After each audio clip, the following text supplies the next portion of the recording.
regardless of what is happening around you. If you stay true to yourself, I'm sure you'll go much further.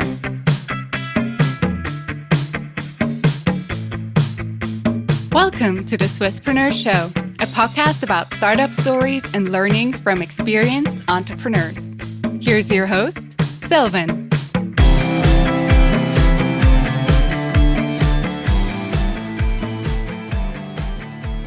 Elisabete, a very warm welcome to the Swisspreneur Show. It's a pleasure to have you here today. It is definitely my pleasure, and I think I'm going to have so much fun with this conversation. I'm very much looking forward to that. You're an international executive with more than 20 years of experience, and today you're actually the industry lead at Google here in Zurich in Switzerland. But we want to go back in time and wonder, who was Elisabete when she actually grew up? So I was kind of a dreamer, but always, with my feet on the ground. So the first, kind of narrative that I wrote when I was in primary school was, when I grow up, I want to be a butterfly. And that really, kind of resonated, with me past the years because, I was 6 when I told my parents, one day I want to live in the US. And by the way, I had no idea what I was talking about. I just knew that the country would sit, kind of opposite the ocean, the Atlantic Ocean, of course, from our hometown, by the coastline in Portugal. And then I think it's just, kind of determined a little bit that I really wanted to fly out, right, and just, discover new worlds. Where did that determination, that vision come from? Because that's quite a strong statement as a 6-year-old kid. I honestly don't know. I think, in some way, the fact that my father, is from across the world, literally, Southeast Asia, and he always, would tell me, I am a citizen of the world and I live in the country where my beloved ones are. Mm-hmm. I think it kind of gave me, some confidence, let's say, that, I could just go out and, discover things, kind of always look to what is beyond, your immediate horizon and be curious about what is out there. Right. But then, you didn't have any relatives in the US, or did you? I did have friends, from my childhood. So there was obviously, some connection. But again, we're friends that I would see, during summertime. But It's pretty amazing how it, it marked my future in some way. And we also heard that you had quite extraordinary grandparents. So they also shaped you and your life to a very important part. So can you talk a bit more about that? Yeah, so my maternal grandparents, they were bakers. So they had, the biggest bakery in the, little town in the middle of Portugal. And, I grew up with them telling us, for example, kind of how it was about working so hard, but also playing hard. Right, in the sense, that, yes, they would wake up very early in the morning, of course, to start making everything and then opening up shop. But at the same time, they would also enjoy, life by traveling, all Europe. They traveled to the US back in the 50s, etc. So, they were kind of, again, very curious about what was beyond, our country. And, today, we talk about personalization in business, right? And, the importance of the last mile and customer experience, etc. So back in those times, my grandparents, they would know the name of every single person that was coming into the store. They knew, what they wanted before they asked for. And when they were creating something new, they obviously were only, kind of suggesting to those that they knew they would probably buy it. So it's kind of precision targeting, back in the 50s, 60s, right, that we are talking about. On my father's side, so my grandfather was one of the first nurse, kind of surgeons actually, professionalized in Portugal. And it was sent by the government at that time. And, we were under a dictatorship under Salazar. It was sent to East Timor. To take care of obviously, the hospital there and etc. And that's, also where, we met my grandmother and then my father came along, etc.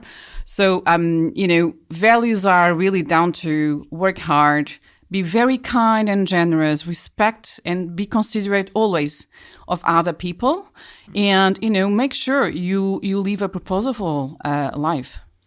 This sounds really like that the core essence of doing business, of being an entrepreneur is timeless, because those lessons that you took away from your grandparents might still apply today. They're just, maybe a bit more digitized, but it's basically the same core concept. Yeah, absolutely. We always talk about, these big buzzwords, right? Mm-hmm. Like some of them, I just mentioned. But the reality is, in the end of the day, we say that business and selling is really human. And as long as you are dealing with other people connect with other people, right? More than they connect, with just a product or a service. And that's really kind of what keeps people coming back. And that was, the example back then and is the example today as well. And that's exactly the two topics that we basically want to address with you today. First, leadership, and then also strategy. Mm-hmm. Basically, the essence of doing business, of being an entrepreneur. So I'm really curious to learn more about what you took away from your grandparents, but also what you learned in today's role at Google and all the other interesting and fascinating positions that you already had in your career. So let's first start with leadership. Mm-hmm. What, from your perspective, is the biggest misconception people have about good leadership? So I often, hear people saying, my leader or my manager is great. They set a vision. They tell us what to do. We know all the priorities. This is great. We just follow. We know where we can spend our time. And that's it. And the second one is, my manager or my leader, they know it all. I think that these two misconceptions can actually hurt your business in a kind of long term, but also harm the growth of your people. You obviously want leaders that can inspire, towards a vision. Mm-hmm. But when it comes to setting priorities, etc., if you have the right people in your team, especially your, next level of leaders, you should be co-creating, mm-hmm. right? It should not be one person sets and the other ones, kind of will follow through. And then the second one around, they know it all. It means then we have a big blind spot because there's not such a thing as one being omnipresent and knowing everything, right? You cannot know everything about, like the future of the industry along with, marketing practices and financial, kind of discipline and so on and so forth. It's really about, usually in Google, and this is a very, kind of world-wide use concept, is the wisdom of the crowds, right? Mm-hmm. So you bring people, regardless of their levels, right, or even position in the company, together to exactly co-create strategies, priorities, to balance off ideas, to be sparring partners, to a certain extent. Yeah, nobody knows everything. Absolutely. That's just a fact. So then the question is, of course, what actually makes a good leader? You spoke about co-creation. Can you elaborate a bit more what actually makes a good leader from your perspective and experience? Of course. So, a part of this is my own experience, just by kind of observing. Part of this is also, kind of really substantiated in data. A few years back, for example, in our, in Google, we did a massive study to really understand what were the behaviors that set, a good leader or a good manager apart from those that were not such. And what we found out is that leaders that are great coaches, so, they ask you the right questions, right? And for you to think a little bit more broadly. Leaders that create an environment where people feel safe to speak up. So usually we use the words psychological safety, right? It's incredibly, important. Is also the leader that acknowledges, that sometimes you can be wrong. Mm-hmm. And that, exactly because you don't know it all, you need to revisit, your perspectives, also your priorities. What is important is that you create that learning environment where you can learn as a leader, but also the people around you have the space to continue to grow. And of course, you need to have the technical knowledge, right? Because, if I am managing, for example, a team, of computer scientists developing software development, probably I won't be very useful to them. I can be, probably a good manager, from a people perspective, a good coach. But if I really want to get deep into what they are working on and debate ideas, technically I wouldn't be able, to do that. Mm-hmm. So you need to bring a certain level of, expertise or competence to be able to also help grow, the people around you. You mentioned the study and also how you measured good leadership. For me, this always seems, quite difficult to do because leadership, it's in theory, of course, also in practice, a very interesting and fascinating topic. But how can you really grasp it? How can you make it measurable? So how do you actually measure good leadership? Is there any tip or tactic how you can measure a good leader? Yes. So, this is information that is public. We have, for example, in Google, a site that is called Rework, where we publish exactly, kind of our studies and, what we observed, through years and years, of working with managers. And the way we do it is, people are usually aware of what you call annual performance review, right? Or mid-year performance review or something that you see in pretty much every, company. But what we also do is we also make sure that our managers, are given feedback on certain criteria. And we looked into that criteria and then we cross-checked with, for example, retention, of talent and satisfaction of the team. Nice. And this is kind of how we understood what were those triggers of, good leadership and good management. Do you gather the feedback anonymously or is it open so you know who actually gave you what kind of feedback? Yeah, so feedback is always, a very important topic, right? So we definitely do it, anonymously, but also, on a one-to-one basis or one-to-group basis. For example, in my case, I keep asking, my team for feedback, and I usually, ask them, to kind of keep myself, on check.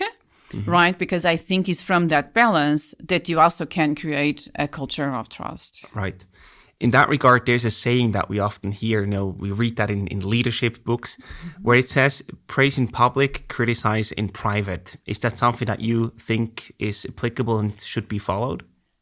To a certain extent. So, of course, criticizing or, in some cases, if you take it to extreme, humiliating people in public is an absolute no-go. Right? You just don't do it in front of others, regardless if it is 2 people or 3 people or 1,000 people. And what I believe, though, is that when you are in front of a group, focus on the strengths of what a person or a group brought in, onto the business, onto the team, because there's always something good, right, on what people do. And then when it comes, to the private moment, right, talk about what is going well and probably what could be even better. And in that regard is criticizing is about giving constructive feedback and helping the person in front of you or the group in front of you, right, to grow, to change. And in that regard, I think it's a good motto. Let's put it this way, right? In principle, just needs to be used very carefully. And talking about giving feedback, do you have a good example or like a blueprint about how to do that properly? Because often here in Switzerland, I see that people, they start with the good things and then they say, but you could do this and that better. And then it sort of, makes the positive feedback that you gave at the beginning less worthy. So how do you give appropriate feedback that is on point, but also helpful for the other people receiving it? So yes, you are right. There are, at the same time, there are many books out there, many different frameworks, but one that I usually use just because I think it's simple and usually resonates, with a person and also resonates with me when I'm receiving my own feedback. That's very important too, yeah. Right? Is, the framework of situation, behavior, impact. So basically is you start, kind of really describing, I realized in this specific moment that this happened. Yeah. And it seemed, that, you came across as X or Y. And by the way, this was the impact, observed in other people or impact in a project. For example, it got delayed or, something like that. So if you follow a simple framework like this, and again, this is just one of many, I think you can be a little bit, more effective, if not a lot. What often, I see people telling me, not only, in the company, but obviously, overall outside, is sometimes they receive some feedback, but they cannot relate to what was the situation, at hand. And that usually kind of confuses people more than actually it helps. So we should be, pretty, real fact-based, first and foremost, about those situations. And being very specific there, Yes. that's the helpful part. Yes, absolutely. In that regard, I also wonder, when do you actually impose your own opinion as a leader, and when should you actually more concede and take a step back and say, I first want to listen to what you have to say because I voice my own thoughts and opinions? So first of all, full transparency, I talk a lot. I tend to talk a lot, right? And often, I even ask, people around me, make sure that I'm not talking too much. But what I've learned, through the years is the following. If I am, for example, with my team, I try to ask the question, and then I am the last, to talk. And, or I try, as much as I can. But definitely there are moments where if you need to make a decision very fast, right? So you are against the clock. Sometimes, kind of bringing people together and discussing it may not be so effective, also depending on the impact, right, of the decision, kind of itself. And I would always say, and I have a little bit of a hard time with that, is, do you have an opinion? Do you have a perspective that is informed by something? Or do you have an instinct because your experience tells you X or Y? And these three levels are very different. And I think, if we go more into the second and to the third, it's more effective in terms of debating, perspectives. Interesting. How do you also then differentiate between the three? Because I can imagine it's not always that easy to say, okay, I have an intuition, or I actually have some facts that lead me to that conclusion or to that gut feeling in the end. Yes. So, between obviously being informed, an opinion is easier, right? Because you inform is, okay, I read this, or I looked into this report or something, right? So you are bringing, as facts and numbers usually. The opinion is, usually you kind of start probing, okay, what is behind, that thought, right? Kind of what is your experience? And then very quickly you will see if it is just, kind of, okay, this is my angle. Okay, where is it coming from? The instinct, based on experience is, in my view and my own experience, is more about where do you have some experiences or you've been through similar situations and what choices you made at that point and what were the consequences of those choices, right? For example, sometimes, we are discussing, in some of the startups that I am, I'm supporting is, do we go to market A or market B first? And then we are like, okay, do we have data, right? Have you been there before? Is anyone else in the group has been there before? Do you know how it works, in market A versus market B? So that, is kind of, let's be a little bit more specific, but also disciplined about bringing your perspectives and that they are substantiated. Yeah, I like that. So it's not always a black and white, but it's also a co-creation, as you mentioned at the beginning. Absolutely. And then I also wonder, the feedback culture, the discussing culture that we heard about so far, this also requires a certain team culture. So you need to have a safe environment where people are open and also willing to actually voice their honest opinion and thoughts. How do you get there? Because that's also something, it's important, but getting there can be quite tricky and difficult. Yes, and it can take a long time, right? Because we are talking then about, changing mindsets and changing behaviors. For the last, couple of years that we know, there's been a lot, of conversation, with the Me Too movement or, obviously racism, etc. There are even words that we have in our vocabulary that we probably didn't realize before how biased they would be, right? People use the word blackmailing or white listening or cosmetics, that are for whitening. Right? These are just some examples. And it's like, how can we actually, first of all, be aware that there's something doesn't seem very inclusive? Then in terms of the culture, first and foremost, is how you make that group a diverse one.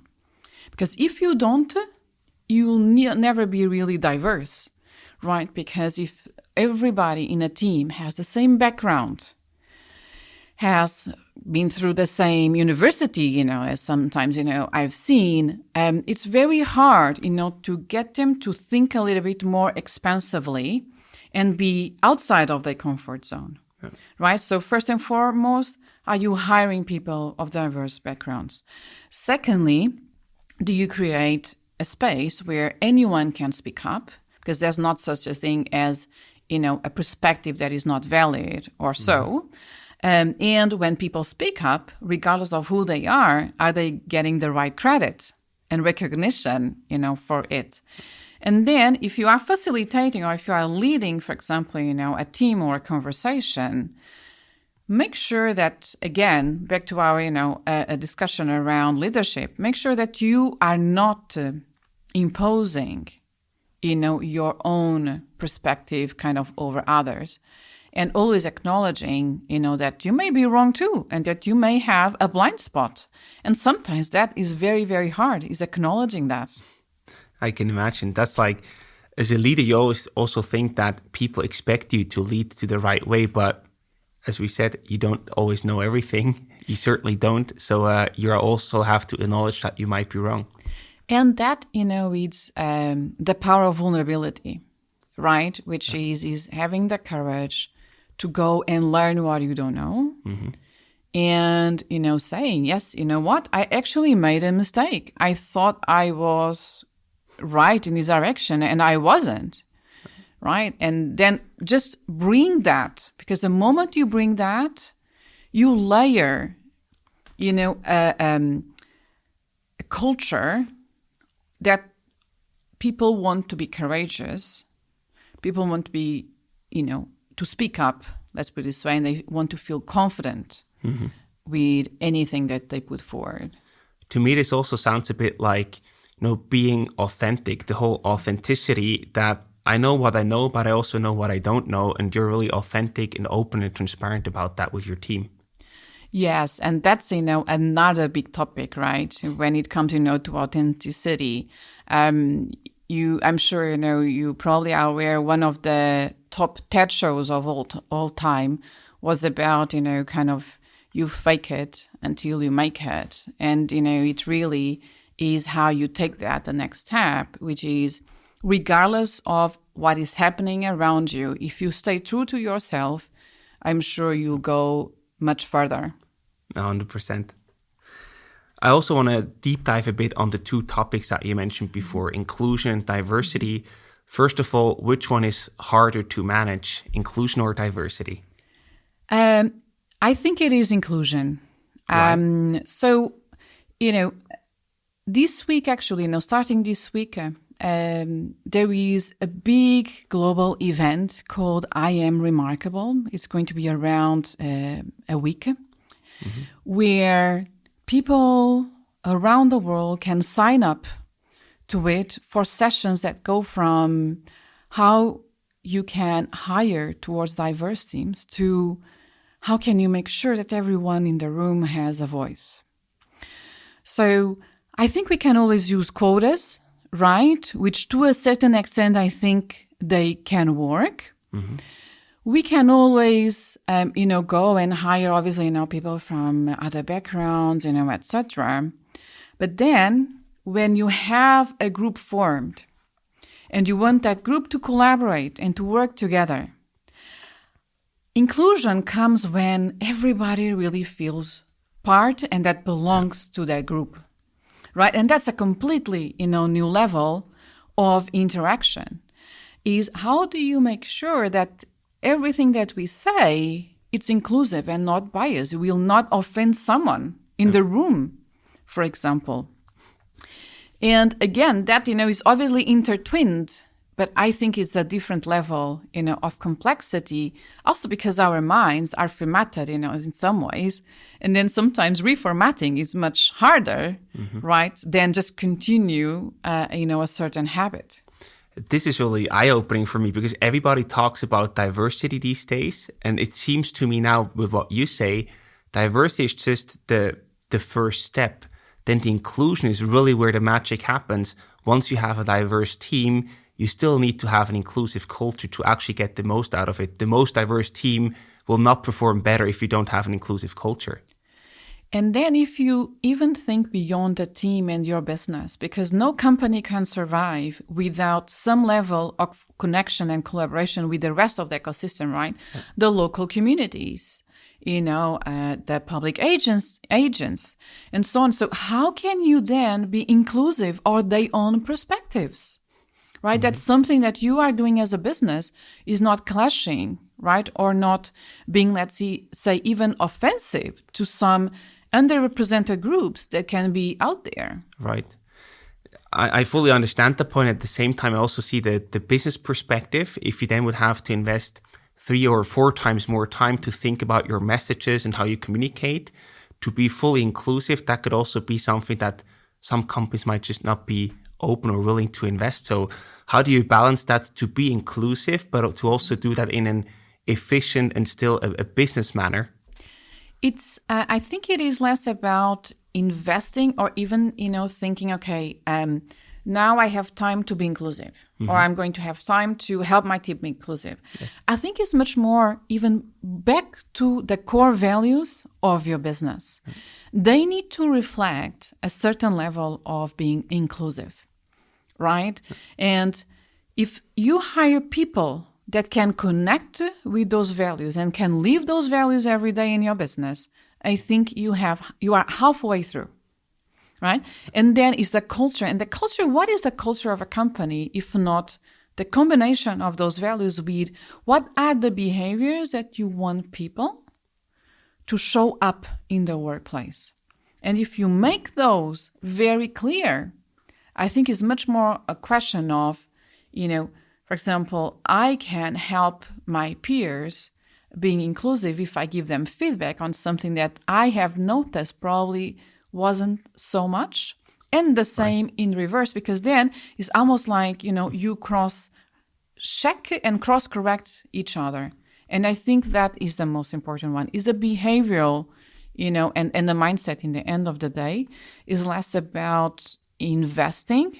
Mm-hmm. And and of course, this feedback culture needs to be there, because I truly believe that if you have the inclusive, the diversity part, the feedback and the strong culture, your business from a bottom line perspective is going to be way more prosperous. But why do you think that? So there are actually studies, right, mm-hmm. that connect to diversity and inclusion impact and bottom line. People, if they are safe and confident in their places on what they are doing that they truly believe, they will be way more productive. They will go the extra mile. They will be motivated. Right. They will be aspirational because they know that when they reach something that is good for the company, it will also be good for themselves. Yeah. So to summarize, I think this is a really beautiful framework. So first you have to hire diverse. You have to think about your inclusive core values that you also hold up high to really shape your company culture, and then have the endless loop of giving feedback to really reinforce these values. And then you basically do that in an infinite loop, and that's how you actually build an inclusive and diverse culture. Yes. That's wonderful. In that regard, we often also see that, unfortunately, there are so few women in leadership positions. So from your perspective, from your experience, what do you think is the reason behind that? So there are quite a few reasons. I think that one of the top ones is definitely, women balancing, work and their career aspirations mm-hmm. with, other, let's say, priorities, in their own lives, right? Whether it is family or, taking care, of, elderly parents or, mm-hmm. or so. I think also, this underrepresentation kind of feeds itself, right? Because the moment you have, not only for women, but also underrepresented groups, they are not present, in leadership positions, right? There's less awareness probably on the value of bringing them along with. So do you think it's also a lack of role models that inspire the next generation to go down that path? I think that there is also related, to it, because in the end of the day, we all kind of follow certain, role models or people that we admire. And there are certain societies where, there is a prominence of a certain group, and that becomes kind of the reality of that society, right? So why, and always was like that, so it's kind of the norm. So why would I try to, contradict, let's say, that normality or that norm? Right. And from your perspective, what can we do to change that? So I briefly, talked earlier on around quotas. So quotas, I think they are good to a certain extent because they really bring awareness to the reality, one. And secondly, they bring underrepresented groups onto the conversation, onto the table. I think where quotas can be a little bit risky is past that point where, for example, I don't know, if someone is hiring for a certain top position in a company, it would be good if you have a balance between, women and men or other represented groups. Mm-hmm. But then in the end, whoever takes that position should be the person that has the best performance, whether it is in interviews or the best background and so on and so forth, but also that can complement the group that the person will be joining, right? From a diverse perspective. Mm-hmm. So this is one. Definitely the second one is, we have so many programs, around on how we can help women and other underrepresented, minorities to build their confidence, to build their voice, right? I learned recently, and I know it's also part, of this program that I just mentioned, the I Am Remarkable Week. There are coaches on how you strengthen your voice. And it's not particularly, to women, but any underrepresented group, right?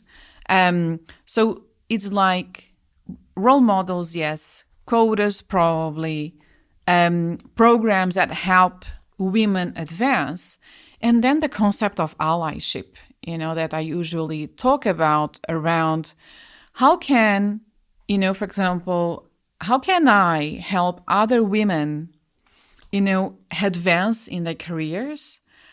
How could you, for example, as one of the founders of Cispreneur, also help the women and other represented groups in your organization grow, right? And that is significantly important.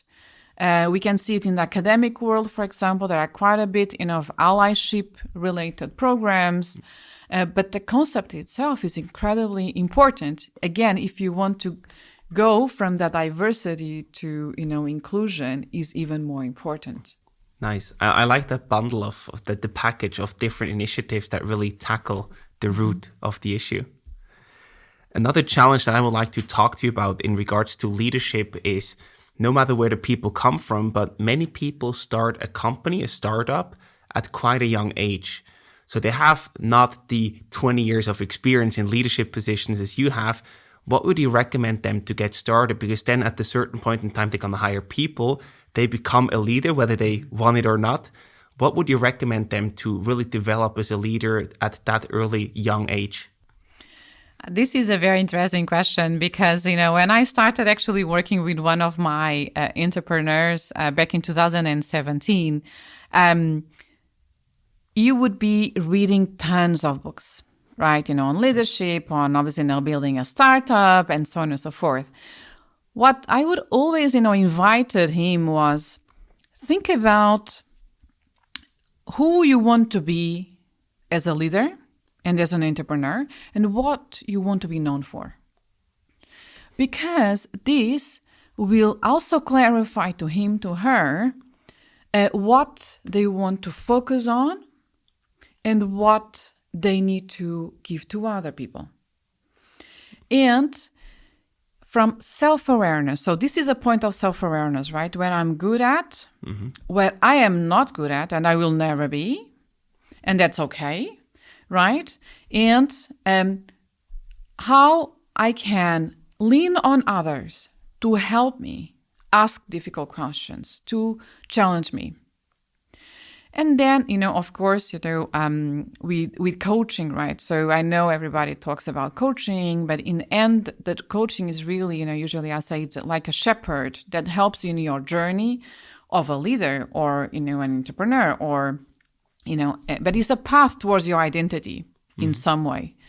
And that, for me, is very important and can start very early.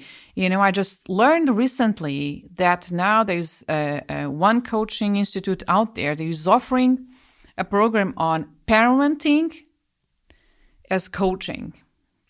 And this just shows kind of, how valuable it can be even before you are thinking about setting up your entrepreneurial or starting entrepreneurial path. It actually can start since you are a kid. You ask questions, right? You show different things, to kids. You expose them. You ask them to make choices. And what are the consequences of choosing A or B? Mm-hmm. And this is very important, for them to build that confidence and in some way, their leadership style too, right? Yeah. And again, I think in that path that usually as an entrepreneur can be very lonely, you need to lean on others to help you within that leadership path. I think that's a beautiful takeaway. We also are always surprised and also super happy when people openly talk about how they work with coaches, how they get support from the external, because often you don't think that they do that because, they are the well-known unicorn startup CEO, but then you actually realize, hey, they get help to develop themselves to go to the next level. And that's totally normal. Otherwise, you would probably crack under the pressure that you put on your shoulders. So that's a beautiful takeaway. Once your company then grows, and you've also seen a lot in your career, from startup to the huge corporation as Google is today, how does the leadership role and also the challenges and tasks that you have as a leader, how does that change over the lifetime of a company? So usually in the beginning, you are like one entrepreneur, right? Or just a very small team. So you end up by doing everything. Right. And then it's like a little bit of, like a little bit of mayhem to a certain extent, right? Mm-hmm. And can be very overwhelming. But at that time, what is very clear usually is that we know what our mission is. So everybody is behind the mission, a lot of energy, of course, including, the founders. Then, you start to grow and your role starts to change, a little bit, because then you go from almost doing everything to really focusing on where you can add the most value. Is it corporate development? Is it, on the finance side? Is it marketing? Is it something else? And then you hire the team and the team starts doing those things that you are probably not so good at, mm-hmm. right? Or just want to branch out from. Right. And then as you grow, you start building, kind of the leaders underneath you, right? And they would have their respective teams. So you are not leading anymore directly everyone. Mm-hmm. You need to trust others to actually lead, parts of your business. So the level of complexity is a little bit bigger because you also want to ensure that the culture, that the leadership or the management practices are kind of consistent across. And that's, where it starts getting a little bit more complex because we are human beings, right? So we behave differently, we think differently. And that's exactly, why this is also, unique and fascinating of mm-hmm. leading, big teams. And then, as you become a corporation, then you usually also become a very matrix, company. Right? I know the likes of Google, and others. And in a matrix organization, actually, your authority does not come from who you manage or who you lead. It actually becomes from who you can influence, who you can bring along with you. That is not necessarily, within your division or so, but that you need to collaborate with in order to be successful.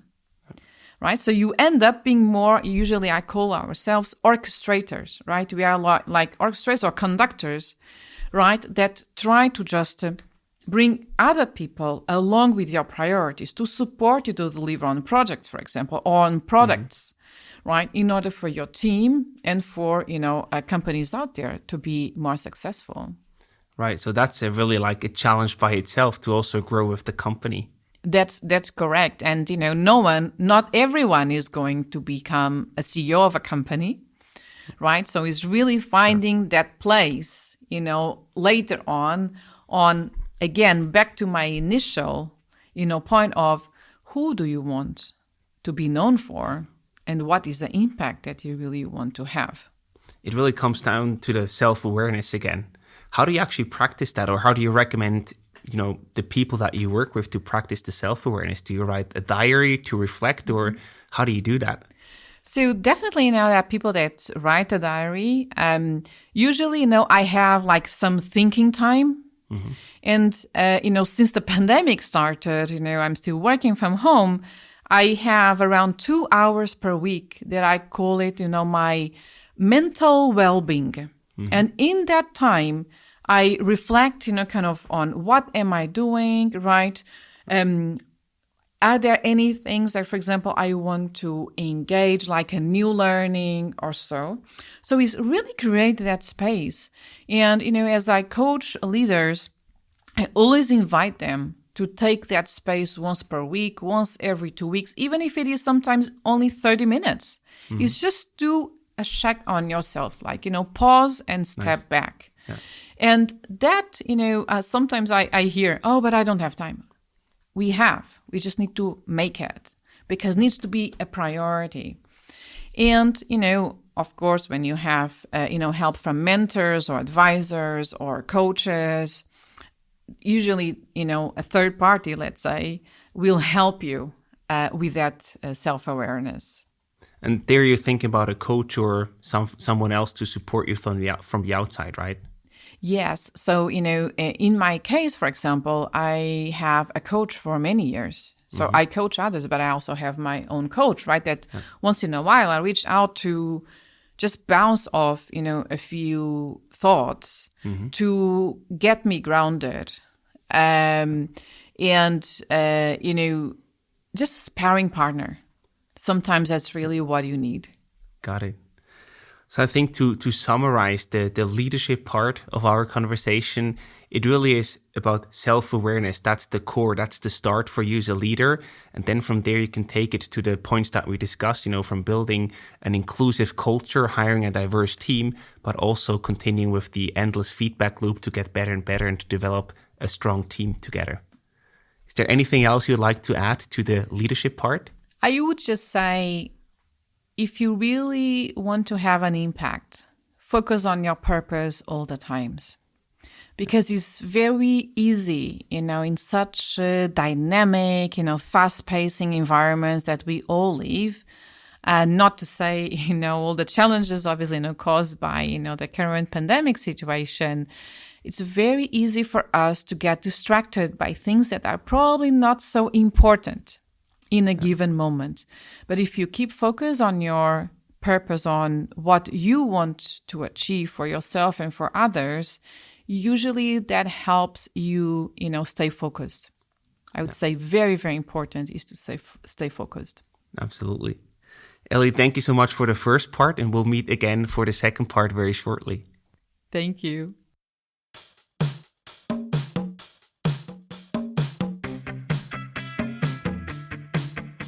We hope you enjoyed today's episode. If you did, you can support us by rating our show on Apple Podcasts. This way, we can reach an ever-growing number of aspiring entrepreneurs.